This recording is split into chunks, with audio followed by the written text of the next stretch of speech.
Wabarakatuh.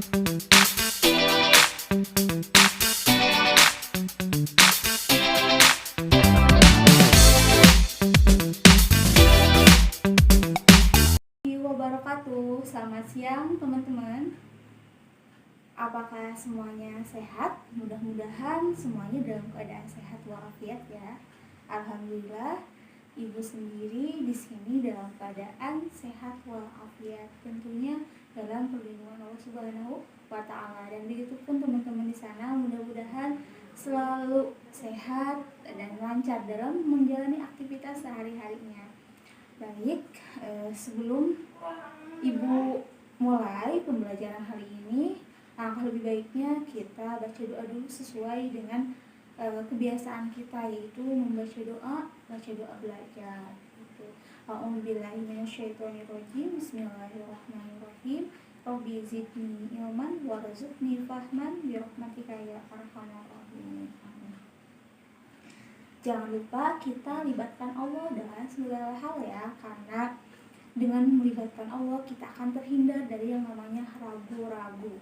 Kemudian kita yang akan terhindar dari yang namanya rasa takut dan juga menjadi seorang pengecut. Itu kenapa kita harus melakukan doa dalam hal apapun itu. Karena ketika kita sudah terbiasa melibatkan Allah dalam hal yang kecil, maka kita akan selalu melibatkan Allah dalam hal yang besar. Dan kita tahu bahwa Allah akan selalu ada untuk kita, membantu kita, dan juga Allah itu suka kepada hamba-hambanya yang berdoa gitu. Apalagi Allah mengatakan ud'uni astajib lakum, berdoalah maka aku akan mengabulkan kalian gitu. Jadi gimana hari ini? Masih semangat? Mudah-mudahan masih semangat ya. Insya Allah orang yang bersemangat pasti akan bisa fokus menangkap dan mencerna pembelajaran hari ini gitu. Kita mulai saja ya pembelajaran hari ini.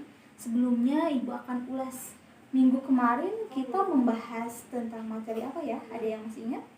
Baik, jadi minggu kemarin kita membahas tentang keesaan Allah atau ketauhidan gitu, dengan subtema yang kita angkat yaitu mengenai Asmaul Husna. Dan kita akan lanjut ke materi hari ini, yaitu mengenai berbusana muslim sebagai cermin, yang merupakan cermin dari kepribadian dan juga keindahan diri gitu.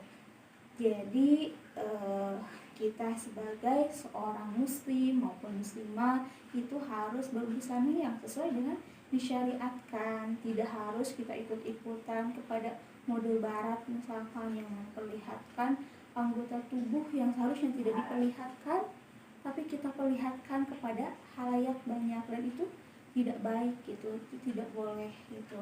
Jadi teman-teman, mengapa sih kita itu harus berbusana sesuai dengan yang disyariatkan? Apa ya? Oke. Yang pertama itu adalah sebagai bentuk dari ketaatan kita kepada Allah Subhanahu wa taala. Kemudian yang kedua itu adalah sebagai untuk melindungi diri kita daripada pandangan-pandangan orang yang jahat, dari pandangan-pandangan yang jelek gitu.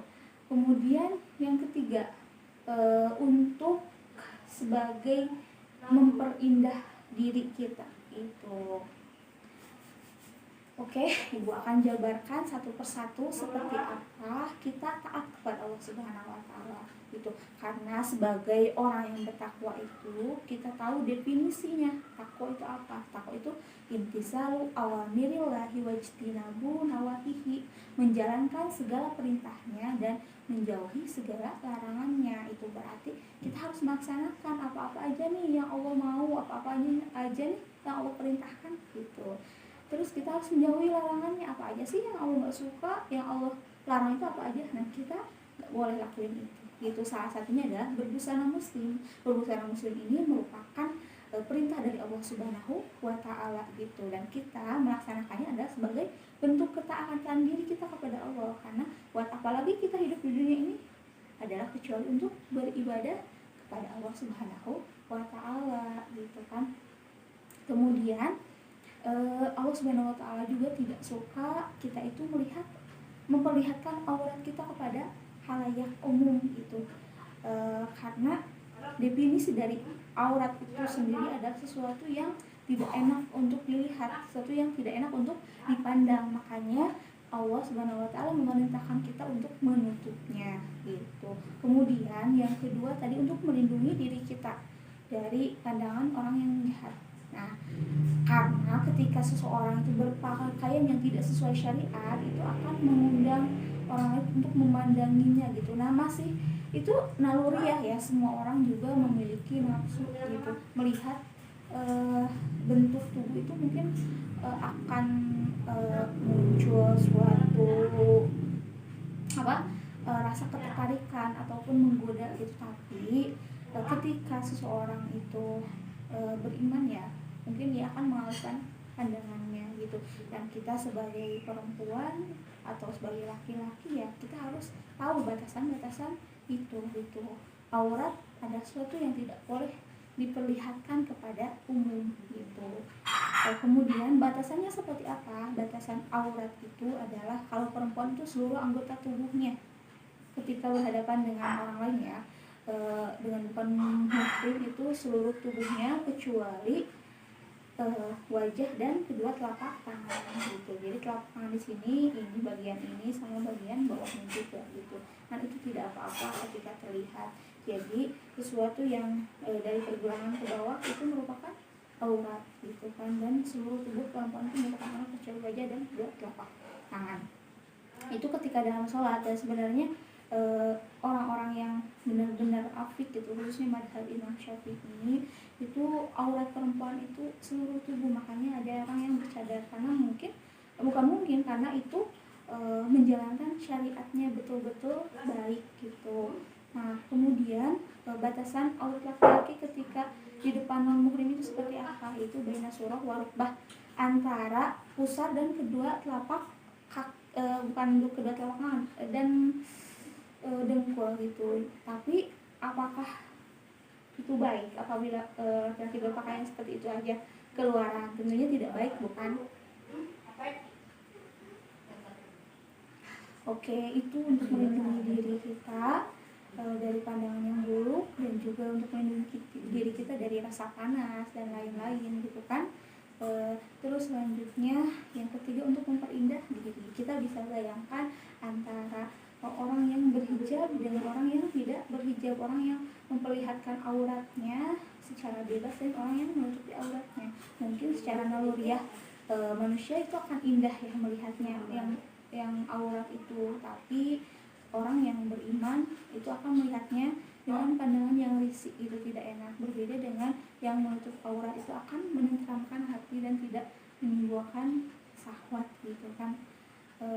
Dan juga akan memandang baik orang yang menutup auratnya secara rapat gitu.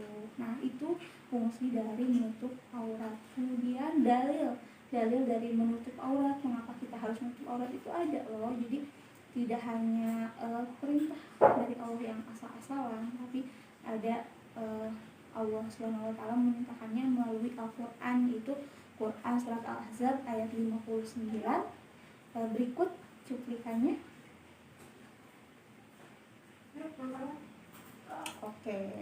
Jadi di sana tertera perintah bahwa kita sebagai perempuan itu harus berhijab. Kemudian selanjutnya, hijab itu seperti apa? Hijab itu adalah sesuatu yang menutupi kepala, bagian kepala dan juga kita itu. Karena kan mungkin salah satu bagian indah dari perempuan itu yang harus ditutupi gitu.